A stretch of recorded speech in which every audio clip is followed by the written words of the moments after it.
साल 2004 में एक नामचीन एक्ट्रेस ने राजनीति ज्वाइन की थी। बीजेपी पार्टी उन्होंने ज्वाइन की थी और 2004 के इलेक्शन कैंपेन में भी वो जुटी हुई थी। उस समय वो एक्ट्रेस प्रेग्नेंट थी, लेकिन फिर भी वो बीजेपी के लिए चुनावी रैलियां किया करती थी।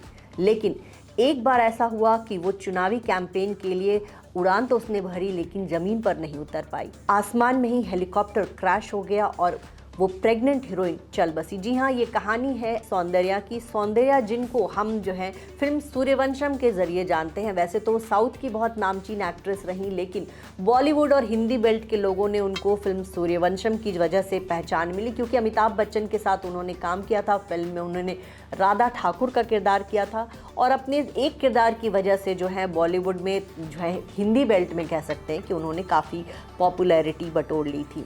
सौंदर्या का जब निधन हुआ था तब वो प्रेग्नेंट थी, वो शादीशुदा थी और उन्होंने उस समय फिल्में छोड़कर पूरी तरह से फैमिली लाइफ जीने का फैसला किया था। राजनीति में उनका रुझान था, तो राजनीति में जाना चाहती थी। सौंदर्या एक फिल्म में काम कर रही थी और चाहती थी कि ये फिल्म उनके करियर की आखिरी फिल्म हो, क्योंकि आगे वो फिल्में नहीं करना चाहती थी। माँ बनने के बाद वो पॉलिटिकल करियर शुरू करना चाहती थी और अपने बच्चे पर ध्यान देना चाहती थी। लेकिन देखिए संयोग कि उनकी वो फिल्म वाकई आखिरी फिल्म साबित हुई। 18 जुलाई 1972 को बेंगलुरु में सौंदर्या का जन्म हुआ था और उनके पिता एक नामी राइटर थी और सौंदर्या शुरू में डॉक्टर बनना चाहती थी। उन्होंने MBBS में दाखिला भी ले लिया था, लेकिन उसी दौरान उनकी खूबसूरती की वजह से उनको फिल्मों के ऑफर मिलने लगे और फिर उन्होंने पढ़ाई छोड़ दी थी। सौंदर्या ने 1992 में कन्नड़ फिल्मों से एक्टिंग डेब्यू शुरू किया था और बैक टू बैक उन्होंने कन्नड़, तमिल, तेलुगु कई भाषाओं की फिल्मों में काम किया और साउथ की नामचीन एक्ट्रेस बन गई थी। सौंदर्या ने अपने 12 साल के करियर में 100 से ज़्यादा फिल्मों में काम किया और साल 2003 में उन्होंने शादी कर ली थी। शादी के 1 साल बाद ही सौंदर्या मां बनने वाली थी और साथ ही उन्होंने राजनीति में भी एंट्री ली थी। करीमनगर में होने वाली एक पॉलिटिकल रैली में सौंदर्या को जाना था और इसके लिए वो अपने भाई अमरनाथ के साथ सुबह हेलीकॉप्टर में सवार हुई, लेकिन उड़ान भरते ही उनके मौत की खबर आई।